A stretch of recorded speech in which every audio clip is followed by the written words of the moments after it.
அனைவருக்கும் வணக்கம். இது உங்கள் ஆர்ஆர். இந்த வீடியோ ரிலேட்டட் டு டாக்ஸேஷன் லா. இந்த வீடியோ டாக்ஸேஷன் லா சம்மந்தப்பட்ட ஒரு வீடியோ. இது ஒரு இன்ட்ரோடக்ஷன் வீடியோ. இதுதான் வீடியோ நம்பர் 1. இந்த வீடியோவில் என்னென்னலாம் நம்ம பார்க்க போகிறோம் அப்படின்னா எல்லாமே இன்ட்ரோடக்ஷன் தான். இருந்தாலும் அதில் பார்த்திங்கன்னா டேக்ஸ் அண்டு ஃபீ அப்படின்னா என்ன அப்படின்னு பார்க்க போகிறோம். ஆர்டிகல் 265 ஆஃப் கான்ஸ்டியூஷன், அதுக்கப்புறம் கேபிட்டல் ரிசிப்ட், ரெவென்யூ ரிசிப்ட், அப்புறம் டைப்ஸ் ஆஃப் டேக்ஸு, அப்புறம் இந்த income tax act 1961, goods and services tax 2017, அதுக்கப்புறம் பார்த்திங்கன்னா ஃபைனலாக reforms in tax law. So இந்த டாபிக் ஃபுல்லாக பார்த்திங்கன்னா இதுதான் உங்களுக்கு இந்த டாக்ஸேஷன் லாவில் சிலபஸ். இப்போ இதை பற்றி ஒரு ஸ்மால் இன்ட்ரோடக்ஷன் மட்டும் நான் இந்த வீடியோவில் நான் கொடுக்குறேன். அதுக்கப்புறம் வர போக என்ன பண்ணலான்னா ஃபர்தராக ஒரு டாபிக் எடுத்து அது டீட்டெயில் பார்க்கலாம். எந்த மாதிரி ஷார்ட் நோட்ஸ் ஆன்சர் வரும், எஸ்ஏ டைப் கொஸ்டின்ஸ் வரும், கேஸில் கொஸ்டின்ஸ்லாம் எப்படி வரும் அப்படின்றத நம்ம போக ஒன் பை ஒன்னாக பார்க்கலாம். இந்த வீடியோ பார்த்திங்கன்னா ஒரு இன்ட்ரோடக்ஷன் வீடியோ. சரி, இப்போ ஃபஸ்ட்டு நம்ம என்ன பண்ணலான்னா டேக்ஸ் அப்படின்னா என்ன. இப்போது டாக்ஸேஷன் லா அப்படின்னு சொல்கிறோம். அதில் டேக்ஸ் அப்படின்ற வார்த்தை உங்களுக்கு வருது. அப்போது டேக்ஸ் அப்படின்னா என்ன அப்படின்னு நமக்கு தெரியணும் இல்லையா. டாக்ஸேஷன் லானா ஏதோ டேக்ஸ் சம்மந்தப்பட்ட சட்டங்கள். ஓகே, இப்போ டேக்ஸ்னால் என்ன அப்படின்றது நமக்கு தெரியணும் இல்லையா. தமிழில் டேக்ஸ்னால் வரி அப்படின்னு அர்த்தம். அதாவது என்ன சொல்கிறாங்கன்னா a compulsory contribution imposed by the government. எதுக்காக? ஃபார் பப்ளிக் பர்பஸ் அப்படின்னு சொல்கிறாங்க. அதாவது என்ன சொல்கிறாங்கன்னா ஒரு பொது நலத்திற்காக, பப்ளிக் பர்பஸ் என்ன அர்த்தம், பொது நலத்துக்காக கம்பல்சரி கான்ட்ரிபியூஷன் கட்டாயமாக வசூலிக்கும் தொகை. இந்த டேக்ஸ் என்ன சொல்கிறது, பொது நலத்திற்காக கட்டாயமாக வசூலிக்கும் தொகை தான் டேக்ஸ். சரிங்களா. இதில் பார்த்திங்கன்னா பாரபட்சமே கிடையாது. எல்லாரும் கம்பல்சரி கட்டணும்.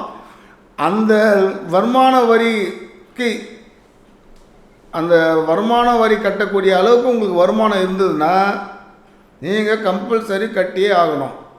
அதான் இந்த வார்த்தை அங்கே வருது, கம்பல்சரி கான்ட்ரிபியூஷன் அப்படின்னு வருது. For example income tax, GST, customs duty, இதெல்லாம் நம்ம வரி டேக்ஸ் சம்மந்தப்பட்டதில் வருது. உங்களுக்கு எதுக்காக வரி வசூல் பண்ணுறாங்க? ரோடு டெவலப்மெண்ட் பண்ணுறாங்க இல்லையா, ரோடு டெவலப்மெண்ட்டு, இராணுவம் டிஃபென்ஸ்க்காக, அப்புறம் ஆஸ்பத்திரிலாம் வச்சுருக்காங்களே, ஆஸ்பத்திரிலாம் மெயின்டைன் பண்ணுறது, பப்ளிக் வெல்ஃபேர், இதெல்லாம் ஒரு கவர்மெண்ட்லாம் பண்ணோம் அப்படின்னா அதுக்கு என்ன பண்ணோம், டேக்ஸ் வசூல் பண்ணணும். யார்கிட்ட இருந்து? இந்திய நாட்டில், இந்தியாவில் இருக்கிற பிரஜைங்கிட்ட இருந்து, அதாவது citizens of India or companies, organisations, companies, business people, இந்த மாதிரி எல்லாருக்கிட்டே வசூல் பண்ணுறது தான் டேக்ஸ். புரியுதுங்களா? சரி சார், ஃபீ அப்படின்றாங்களா. அப்படின்னா ஃபீ அப்படின்னா கட்டணம். அது எதுக்கு அப்படின்னு கேட்டிங்கன்னா எ பேமெண்ட் மேட், எதுக்காக? For a specific service rendered by the government or authority அப்படின்னு சொல்கிறாங்க. அதாவது என்ன சொல்கிறாங்கன்னா குறிப்பிட்ட சேவைக்காக செலுத்தப்படும் தொகை. இது ஒரு சேவை நீங்கள் கவர்மெண்ட்டுக்கிட்டேருந்து வாங்குறீங்க அப்படின்னா அதுக்கு ஒரு சேவை கட்டணம் நீங்கள் கட்டணும். அது வேறு, வரி வேறு, டேக்ஸ் வேறு, ஃபீ வேறு. இப்போ ஃபார் எக்ஸாம்பிள் பார்த்திங்கன்னா கோர்ட்டு ஃபீஸ் கட்டுறோம், எக்ஸாமினேஷன் ஃபீஸ் கட்டுறோம், லைசன்ஸ் ஃபீஸ் கட்டுறோம், ரிஜிஸ்ட்ரேஷன் ஃபீஸ் கட்டுறோம். இப்போ கோர்ட் ஃபீஸ் எது கட்டுறோம்? ஏன்னா நம்ம என்ன பண்ணுறோம், ஒரு ஃபைலிங்கை சூட்டை ஃபைல் பண்ணுறதுக்காக கட்டணம் தான் வந்து கோர்ட் ஃபீஸ் ஸ்டாம்ப்பு. அப்போ என்ன அர்த்தம், நீங்கள் நீதித்துறைக்காக உங்களுக்கு ஏதோ ஒரு சேவை வழங்குறாங்க, அதுக்காக வேண்டி நீங்கள் கட்டுற கட்டணம் தான் வந்து court fees. So a person pays court fees for filing a suit. ஓகேங்களா? இப்போ உங்களுக்கு டேக்ஸுக்கும் ஃபீக்கும் உள்ள வித்தியாசம் புரிஞ்சுருக்கும். இப்போ நம்ம அடுத்தது என்ன பண்ணலாம்னா கான்ஸ்டியூஷன் போவோம். இந்த டாக்ஸேஷன் பாயிண்ட் லாவில் வந்து முக்கியமாக ப்ளே ஆகிறதே வந்து constitution of India. Constitution of India என்ன சொல்லுதுன்னா ஆர்டிகல் 265 அது என்ன சொல்லுதுன்னு கேட்டிங்கன்னா, no tax shall be levied or collected except by authority of law அப்படின்னு சொல்லுது. என்ன சார் புரியவே மாட்டேங்குது அப்படின்னா, லீவி அப்படின்னு என்ன அர்த்தம் அப்படின்னா விதிக்கப்படுதல்னு அர்த்தம்.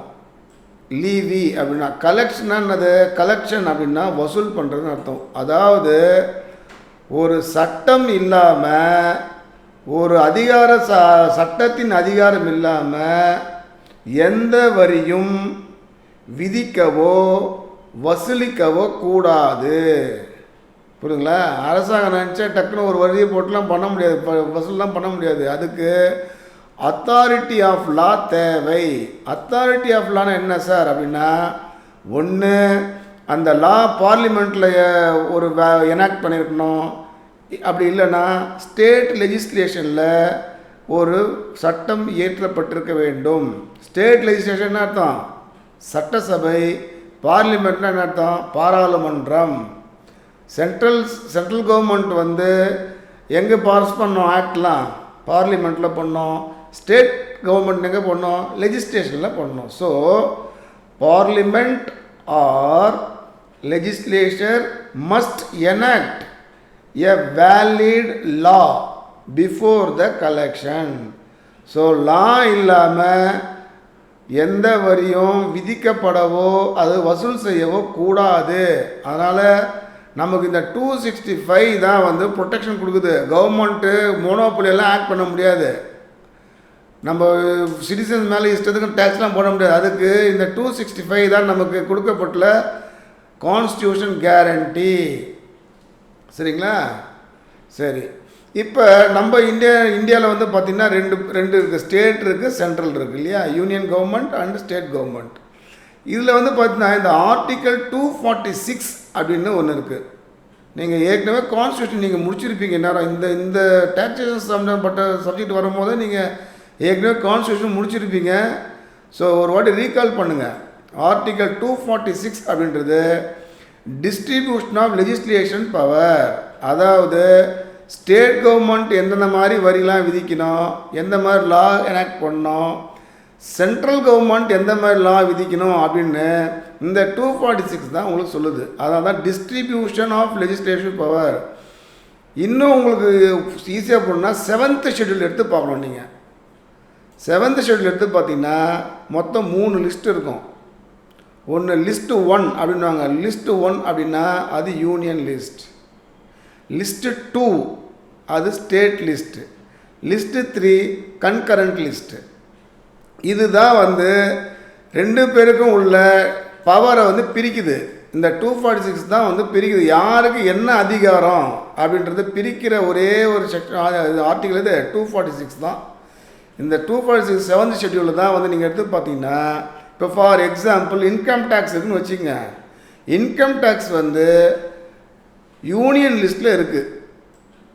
அதாவது யூனியன் லிஸ்ட்டில் என்ட்ரி நம்பர் 82 எடுத்து பார்த்தீங்கன்னா அதில் இன்கம் டேக்ஸ் இருக்கும். Parliament's power to levy income tax அப்படின்னு என்ன அர்த்தம், இந்த இன்கம் டேக்ஸை வசூல் பண்ணுற அதிகாரம் யாருக்கு உண்டு, சென்ட்ரல் கவர்மெண்ட் மட்டும். ஏன்னா யூனியன் லிஸ்ட் இருக்குது. ஸ்டேட் கவர்மெண்ட்டுக்கு அது பவரே கிடையாது.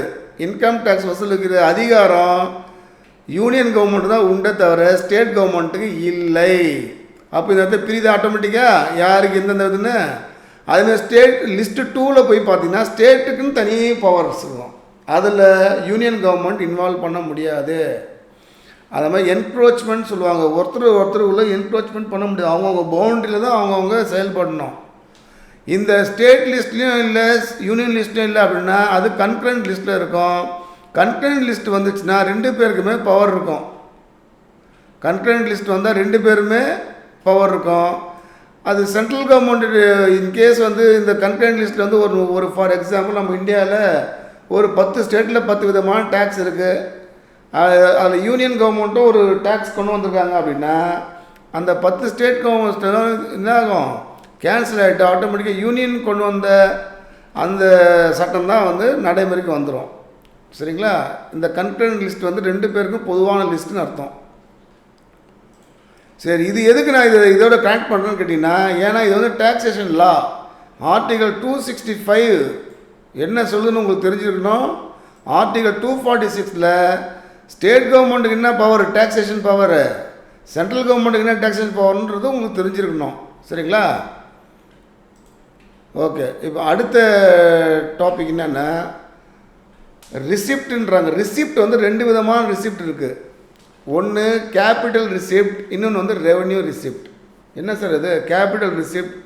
இதெல்லாம் என்ன ஒரு அக்கௌண்ட் சம்மந்தப்பட்டதாகவே வர மாதிரி இருக்குது அப்படின்னு நீங்கள் நினைக்கலாம்.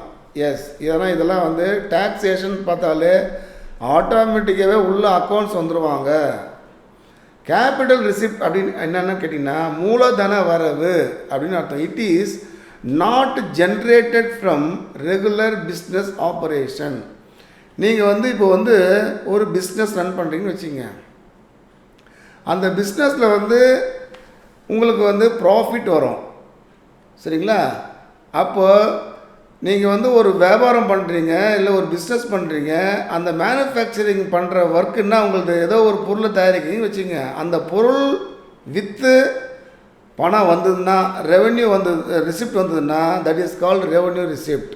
உங்களோட ரெகுலர் பிஸ்னஸ் ஆப்ரேஷன் தான் அது வரணும். சரி, அப்போ இது என்ன கேபிட்டல் ரிசிப்ட்னா என்ன? இப்போ அந்த கம்பெனி ஒரு பிஸ்னஸ் பண்ணுற கம்பெனிலே வந்து ஏதோ ஒரு மெஷின் இருக்குது, இல்லை ஒரு ப்ராப்பர்ட்டி இருக்குது. அந்த ப்ராப்பர்ட்டி விற்று பணம் வந்தாலோ ரிசிப்ட் வந்தாலோ அதுதான் கேபிட்டல் ரிசிப்ட். எனக்கு புரியவே இல்லை. கரெக்டுங்களா? இப்போ நம்ம ஒரு அட்வொகேட்டாக ஆக போகிறோம். அட்வொகேட்டும் கிடையாது, நம்ம லாயரும் கிடையாது, படிச்சுட்ருக்கோம். சரிங்களா? ஒரு அட்வொகேட்டுக்கு வந்து ஒரு கிளைண்ட்டுக்கிட்ட ஒரு அட்வொகேட் ஃபீஸ் வாங்குறான்னு வச்சுக்கோங்க. அதுதான் ரெவன்யூ ரிசிப்ட். அட்வொகேட்டு அவர் பண்ணுற சர்வீஸுக்கு அவர் கிளைண்ட்டுக்கிட்ட இருந்து ஃபீஸ் வாங்குறாரு, அட்வொகேட் ஃபீஸ் வாங்குறாரு அப்படின்னா அது ரெவன்யூ ரிசிப்ட். ஓகேங்களா? அதுவே அட்வொகேட்டுக்கிட்ட ஒரு ப்ராப்பர்ட்டி இருக்குது, அந்த ப்ராப்பர்ட்டியை விற்று அதன் மூலிமா காசு வருதுன்னு வச்சுங்க, ஒரு ரிசிப்ட் வருதுன்னு வச்சுங்க, அதுதான் கேபிட்டல் ரிசிப்ட். இப்போ புரிஞ்சிச்சா? ஸோ கேபிட்டல் ரிசிப்ட்னா என்னது?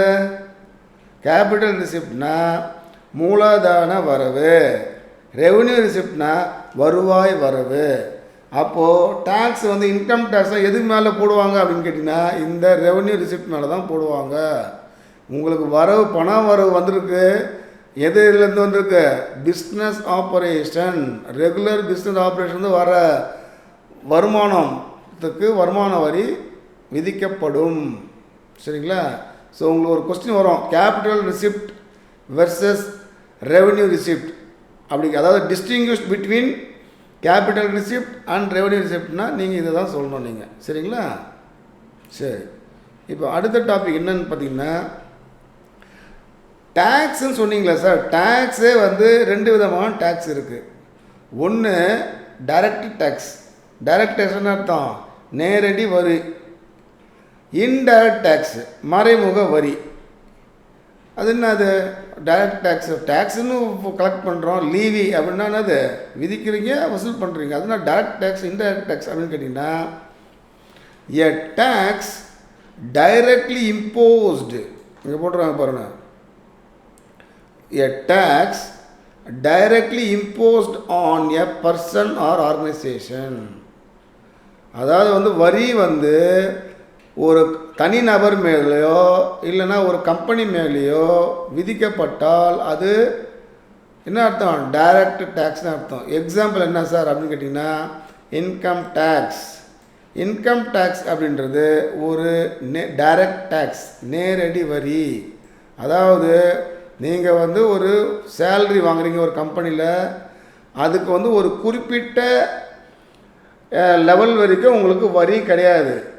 நீங்கள் டேக்ஸபிள் இன்கம் ஆகுது, உங்களுக்கு அந்த குறிப்பிட்ட வரி அமௌண்ட்டை விட அதிகமாக உங்களுக்கு சேல்ரி வருதுன்னா அதுக்கு நீங்கள் வருமான வரி கட்டணும்.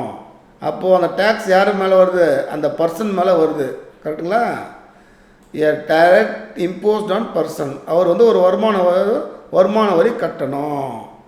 சரி, ஒரு பிஸ்னஸ் பண்ணுறாரு, ப்ராஃபிட் வருது, ஒரு 10 lakhs ப்ராஃபிட் வருதுன்னா ஒரு குறிப்பிட்ட அமௌண்ட் வரைக்கும் அவருக்கு எக்ஸம்ட்னா வரி கிடையாது. அதுக்கு மேலே போச்சுன்னா வரி உண்டு.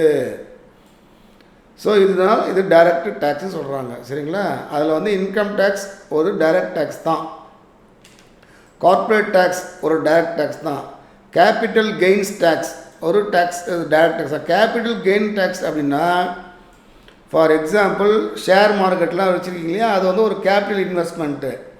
ஒரு 10,000 ரூபாய்க்கு ஷேர் இன்வெஸ்ட்மெண்ட் பண்ணுறீங்க, ஒரு 25,000 ரூபா அந்த ஷேரில் வழியாக உங்களுக்கு வருதுன்னா அந்த 10,000 வாங்கினீங்க இல்லையா, 10,000 தான் 25,000 கழிச்சா 25,000 10,000 கழிச்சா 15,000 ரூபாய்க்கு நீங்கள் வரி கட்ட வேண்டும்.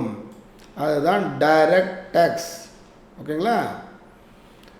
சரி, அப்போ இன்டைரக்ட் டேக்ஸாக என்ன சார் அப்படின்னு நீங்கள் கேட்டிங்கன்னா, a tax collected through goods and services. புரியவில்லை அப்படின்னா என்ன அப்படின்னா, நீங்கள் ஒரு பொருளை வாங்குறீங்க, அந்த பொருளுக்கு அந்த உள்ளவே என்ன பண்ணுவாங்க, ஜிஎஸ்டியை இன்க்ளூட் பண்ணியிருப்பாங்க. ஃபார் எக்ஸாம்பிள் ஒரு டிவி 10,000 வாங்குறீங்கன்னு வச்சுங்க, 18% ஜிஎஸ்டி போடுவாங்க. அப்போ 10,000 12% போட்டாங்கன்னா அந்த 18% தான் வந்து இன்டைரக்ட் டேக்ஸ், ஜிஎஸ்டி. அதாவது உங்களுக்கு நேராக சொல்லாமல் பொருள் ஒன்று வாங்குறீங்களோ இல்லை ஒரு சர்வீஸ் பண்ணுறீங்களோ அது வழியாக வாங்குகிறாங்க, அதுதான் வந்து இன்டைரக்ட் டேக்ஸ்ன்னு சொல்லுவாங்க. அதுதான் ஜிஎஸ்டி வருது. ஸோ டேக்ஸேஷன் லாவில் நீங்கள் படிக்கிற சிலபஸில் மெயினாக ப்ளே ஆகுது 2 டேக்ஸ் தான். ஒன்று இன்கம் டேக்ஸ், ஒன்று ஜிஎஸ்டி. ஜிஎஸ்டின்னு அர்த்தம் கூட்ஸ் அண்ட் சர்வீசஸ் டேக்ஸ். அதனால தான் இது வந்து நான் உங்களுக்கு டைரக்ட் டேக்ஸ்னால் என்ன, இன்டைரக்ட் டேக்ஸ்னால் என்னன்னு சொல்லிவிட்டு அதை நான் உங்களுக்கு சொல்கிறேன். ஓகேங்களா? ஸோ இன்டைரக்ட் டேக்ஸ்னால் அர்த்தம் மறைமுக வரி, a tax collected through goods and services. இப்போ ஃபார் எக்ஸாம்பிள் நீங்கள் வந்து ஏசி சர்வீஸ் பண்ணுறீங்கன்னு வச்சுங்க, ஒரு கம்பெனிலேருந்து வந்து பண்ணுறாங்க அப்படின்னா அவன் வந்து 1000 ரூபா சார்ஜ் பண்ணுறான்னு வச்சுங்க, கூடவே 12% சர்வீஸ் டேக்ஸ் போடுவான். அப்போ மொத்தம் நீங்கள் எவ்வளோ கட்டணும்? 1180 ரூபா கட்டணும். 1000 ரூபா அவனுக்கு போயிடும், 180 ரூபா கவர்மெண்ட்டுக்கு போயிடும். இது வந்து உங்களுக்கு இது வந்து பார்த்திங்கன்னா இன்கம் டேக்ஸ்லாம் வந்து பார்த்தீங்கன்னா டைரெக்டாக அந்த டேக்ஸபிள் பர்சனுக்கு டைரெக்டாக வசூலிக்குது. இங்கே வந்து பொருள் மூலிமா வசூலிக்குது. புரியுதுங்களா? இப்போ அடுத்த டாபிக் போவோம். இது பாருங்கள், இப்போ உங்களுக்கு வரப்போ வந்து உங்களுக்கு வந்து சிலபஸில் வந்து இந்த இன்கம் டேக்ஸ் ஆக்ட் 1961 அப்படின்ற டேக்ஸ் தான் உங்களுக்கு வந்து இருக்குது. இதில் கூடுதலான ஒரு தகவல் என்னன்னு கேட்டிங்கன்னா, ஃப்ரம் 1/4/2026 இப்போ போச்சு இல்லையா, ஏப்ரல் மாதம், அப்போ த இன்கம் டேக்ஸ் ஆக்ட் 2025 வந்து இன்ட்ரடியூஸ் பண்ணியிருக்காங்க. ஸோ உங்களை பொறுத்த வரைக்கும் இன்கம் டேக்ஸ் ஆக்ட் 1961 இருக்கிற மாதிரி வருமா, 6 செக்ஷன்ஸ் வருமா, இல்லை இன்கம் டேக்ஸ் ஆக்ட் 2025 பிரகாரம் வருமா அப்படின்றது எனக்கு தெரியாது. இருந்தாலும் நம்ம கவரப் பண்ண போகிறது என்னென்னா த இன்கம் டேக்ஸ் ஆக்ட் 1961 தான் பண்ண போகிறோம். அதுக்கும் நிறைய வித்தியாசம் இருக்குமானா வித்தியாசம் இருக்கும். என்னென்னா செக்ஷன்ஸ் வந்து ஷஃபிள் பண்ணியிருக்கிறாங்க. இப்போ 1961 ஒரு செக்ஷன் இருந்ததுன்னா அது 2025 மாறி இருக்கும். இது எது ஒப்பீடுலாம் பார்த்தீங்கன்னா, இப்போ வந்து பார்த்தீங்கன்னா ஐபிசி இருந்தது, அது என்னென்ன ஆச்சு, பிஎன்எஸ்ன்னு மாறிச்சு. சிஆர்பிசின்னு இருந்தது, அது பிஎன்எஸ்எஸ்ன்னு மாறிச்சு. எவிடன்ஸ் ஆக்ட்னு இருந்தது, அது பிஎஸ்சின்னு மாறிச்சு. ஆனால் என்ன ஆச்சு, செக்ஷன்ஸ்லாம் என்ன பண்ணாங்க, ரீஷெடியூல் பண்ணி வேறு மாதிரி கொஞ்சம் மாற்றிருக்கிறாங்க. அதே கான்செப்ட் தான் இங்கேயும், இந்த இன்கம் டேக்ஸ் ஆக்ட்லேயும் இதே கான்செப்ட் தான். 1961க்கும் 2025க்கும் இதுதான் வித்தியாசம். அதனால் வந்து கான்செப்ட் சேம் தான், செக்ஷன் வந்து நம்பர் வந்து மாறி இருக்கும். சரிங்களா? சரி, அது என்னென்னலாம் வரும் பார்த்தீங்கன்னா, இன்கம் டேக்ஸ் ஆக்டில் என்னென்னலாம் மேக்ஸிமம் என்னெல்லாம் கவர் ஆகுதுன்னு பார்த்தீங்கன்னா, அதில் இருக்க செக்ஷன்ஸ்லாம் இம்பார்ட்டன்ட், நிறைய செக்ஷன்ஸ் இருக்குது. அதை நம்ம படிக்க போகிறோம். டேக்ஸபிள் இன்கம்னா என்ன அப்படின்றத பார்க்க போகிறோம். எக்ஸம்ப்டட் இன்கம்னா என்ன, வரி விலக்கு அளிக்கப்பட்ட இன்கம். அக்ரிகல்ச்சர் இன்கம்னா என்ன அப்படின்னு பார்க்க போகிறோம். ரெசிடென்ஷியல் ஸ்டேட்டஸ் அப்படின்னா என்ன அப்படின்னு பார்க்க போகிறோம். ஹெட்ஸ் ஆஃப் இன்கம் அப்படின்னா என்ன, அசஸ்மெண்ட்னா என்ன, இன்கம் டேக்ஸ் அத்தாரிட்டிஸ்லாம் யார் யார், பெனால்ட்டிலாம் என்ன மாதிரி பெனால்ட்டிலாம் வரும், அதுக்கு அப்பீல்லாம் எப்படி போகிறது, இதெல்லாம் விளக்கக்கூடியது தான் இந்த இன்கம் டேக்ஸ் ஆக்ட் 1961 இல்லை இன்கம் டேக்ஸ் ஆக்ட் 2025. ஸோ இந்த ஆக்டில் தான் இதெல்லாம் வந்து உங்களுக்கு வரும். இது வந்து ஒரு பெரிய சப்ஜெக்டு. சரிங்களா, பார்ப்போம் ஒன் பை ஒன்னாக பார்ப்போம். சரி, அடுத்த டாபிக் என்னென்னா goods and service tax. The goods and சர்வீஸை 2017 இது எப்போ இன்ட்ரடியூஸ் பண்ணியிருக்காங்க, 2017 இருக்குது எஃபெக்ட். இது வந்து பார்த்திங்கன்னா goods and service tax, income டேக்ஸை பொறுத்த வரைக்கும் சென்ட்ரல் கவர்மெண்ட் தான் பவர் இருக்குன்னு நான் ஆல்ரெடி சொல்லியிருக்கேன் உங்களுக்கு.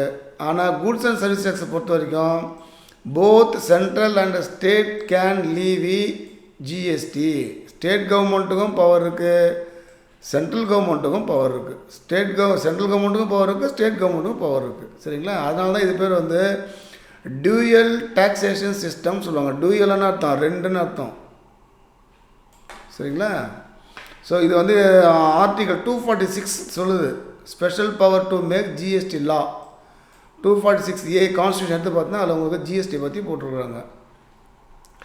269 அப்படின்னு ஒரு ஆர்டிகல் இருக்குது, அது வந்து லீவி அண்ட் கலெக்ஷன் ஐஜிஎஸ்டி. ஐஜிஎஸ்டி அப்படின்னா என்னென்னா இன்டகரேட்டட் கூட்ஸ் அண்ட் சர்வீஸ் டேக்ஸ்னு அர்த்தம். ஐ வந்தால் இன்டகரேட்டட் கூட்ஸ் அண்ட் சர்வீஸ் டேக்ஸ்னு அர்த்தம்.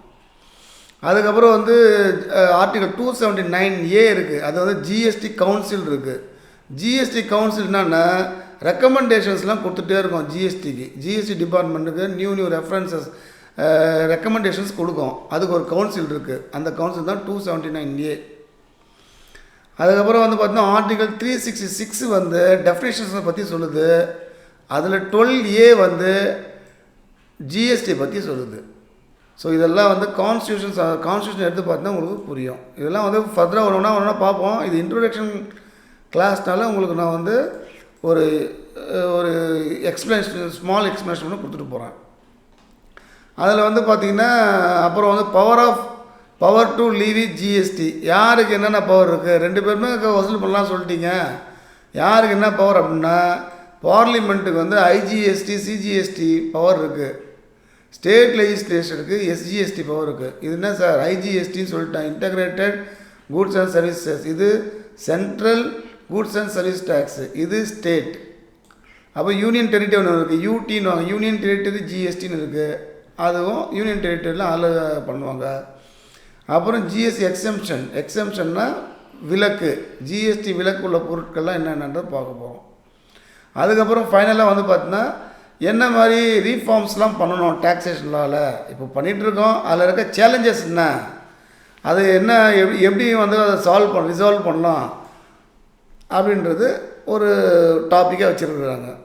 ஸோ இந்த இன்ட்ரோடக்ஷன் கிளாஸ் உங்களுக்கு வந்து டேக்ஸேஷன் லாவை பற்றி ஒரு கிளியர் பிக்சர் கொடுத்துருக்கோன்னு நினைக்கிறேன். இல்லைனா இன்னொரு வாட்டி கூட இந்த வீடியோவை பாருங்கள், ஐடியா கிடைக்கும். அதுக்கப்புறம் நம்ம வந்து ஃபர்தராக ஒன் பை ஒன்னாக டீட்டெயிலாக பார்க்கலாம். சரிங்களா, ஒரு வாட்டி ரீகால் பண்ணலாமா என்னென்ன பார்த்தோன்னே. ரைட், டேக்ஸ் அண்டு ஃபீனா என்னென்னு பார்த்தோம். ஆர்டிகல் 265 மெயினாக பார்த்தோம் கான்ஸ்டியூஷனில். கேபிட்டல் ரிசிப்ட்னா என்னன்னு பார்த்தோம், ரெவன்யூ ரிசிப்ட்னா என்னென்னு பார்த்தோம், டைப்ஸ் ஆஃப் டேக்ஸ் பார்த்தோம். டைப்ஸ் ஆஃப் டேக்ஸ் என்னது, direct tax, indirect tax. Income tax act 1961 வரும். Goods and service taxes act 2017 வரும். அதுக்கப்புறம் ரீஃபார்ம்ஸ் இன் டேக்ஸ் லா. இதுதான் உங்களுக்கு கம்ப்ளீட் சிலபஸ்ஸு. ஸோ நம்ம அடுத்த வீடியோவில் வந்து நம்ம வந்து டீட்டெயிலாக பார்க்கலாம். சரிங்களா, இந்த வீடியோ உங்களுக்கு ரொம்ப பயனுள்ளதாக இருக்கும் அப்படின்னு நம்பி இந்த வீடியோவை இதோட முடிச்சுக்கிறேன். நன்றி, வணக்கம்.